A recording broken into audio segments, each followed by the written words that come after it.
Good morning everyone and welcome to my channel the blank diary. আর চলো, আজকে আমি এখন রেডি হয়ে গেছি। আজকে আবারও আমি যাচ্ছি ছুটিতে আমার বাড়িতে। তার আগে এখন আমি বেরোচ্ছি, একটু থানায় যাব। থানায় গিয়ে সিসি নেওয়ার আছে। আমি যে ছুটিতে যাচ্ছি তার জন্য সিসি নিতে হবে। তো এখন সিসি নিয়ে তারপর আবার রুমে আসবো। রুমে এসে তারপর রেডি হয়ে বিকেলের দিকে আমি বেরিয়ে যাব। বেরোনো যাক, তারপর বাকিটা তোমাদেরকে দেখাচ্ছি।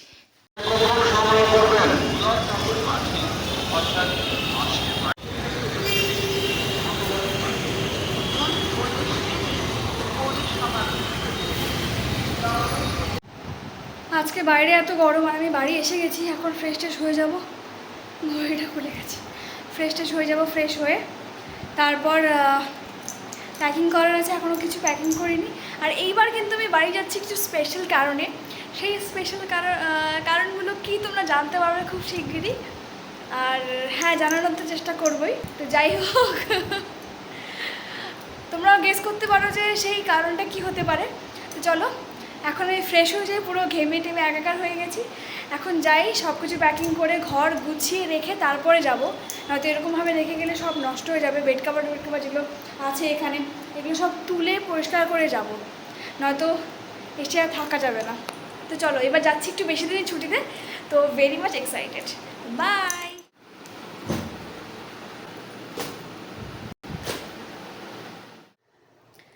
সো আমি অলমোস্ট রেডি হয়ে গেছি।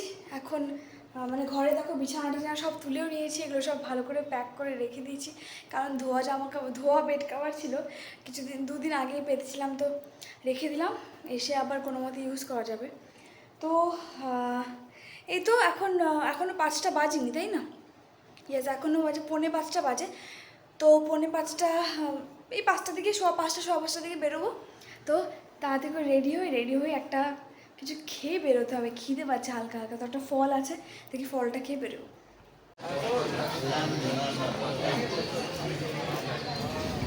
আর এই যে আমি পৌঁছে গেছি অলমোস্ট।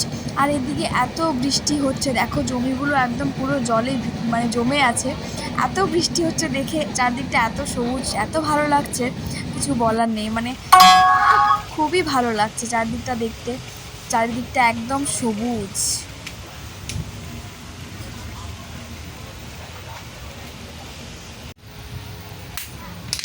আর ফাইনালি আমি পৌঁছে গেছি নিউ কোচবিহার স্টেশনে। আর কিছুটার অপেক্ষা।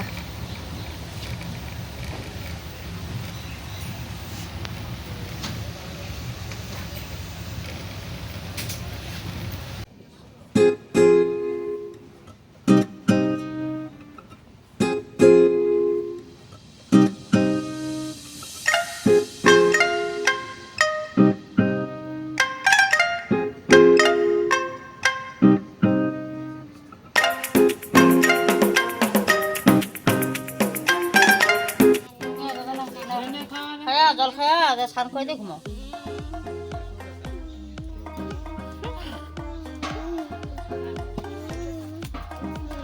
কি নো নো না, ওয়াও বলো, ওয়াও। কি চোখ, বাবা চোখটা দেখো, চোখটা ব্যবসা করবে ওরে বাবা রে বাবা, করা।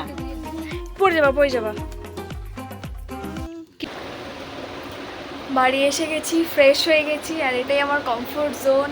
নিজের বিছানায় একদম শুয়ে পড়ো, বালিশ নাও আর আরাম করো। এটাতে যে কি তৃপ্তি, সেটা ওই অত ভালো ফ্ল্যাটে থেকেও কখনো পাওয়া যায় না। আর এসে যে মায়ের হাতের খাবারগুলো খেলাম না, এটাতেও কি বলবো, এটা অনেক তৃপ্তি, অনেক। যারা বাইরে থাকো আমার মতো, এর আগেও আমি অনেকবার বলেছি, তারাই বুঝবে। আর ব্লগ করতে ইচ্ছা হয়নি, বাড়ি এসে মনে হয়েছে হ্যাঁ একটু টাইম স্পেন্ড করি। অনেক গল্প হলো, একটু ঘুরলাম পাড়াটাতে, জেঠিমা জেঠু যত ছিল আমাদের, গল্প করলাম, পাড়ার বন্ধুদের সাথে গল্প করলাম। এই মজাটাই আলাদা, যেটা এখন সত্যি মিস করি। যাই হোক, এখন একটু রেস্ট করবো। শরীরটা আমার দুলছে ট্রেনে সারাক্ষণ থেকে। তো রেস্ট করি, পরে আবার দেখা হচ্ছে। বাড়ি এসেছি, আর মা রান্না করেছে আমার সব ফেভারিট জিনিসগুলো। এখানে এটা কাঁঠাল বীজ দিয়ে মাছ দিয়ে ডাল করেছে, মানে যেটা দুর্দান্ত লাগে আমার খেতে। এখানে কচু বাটা, এখানে শিঙি মাছ, পটল ভাজা, বেগুন ভাজা, আর এখানে রয়েছে একটা বড়া। কি যে তৃপ্তি করে খাচ্ছি, মা আর আমি কিছু বলার নেই। মা আর আমি খেতে বসেছি, এখন আগে খাই ফটাফট। আজকের ব্লগটা এতটুকুই, ভালো লাগলে চ্যানেলটাকে সাবস্ক্রাইব করে দিও। আর হ্যাঁ, ভিডিও ইন্ট্রোটা এটা ভালো লাগছে নাকি আগের ভিডিওটা প্লিজ আমাকে জানিও। টাটা।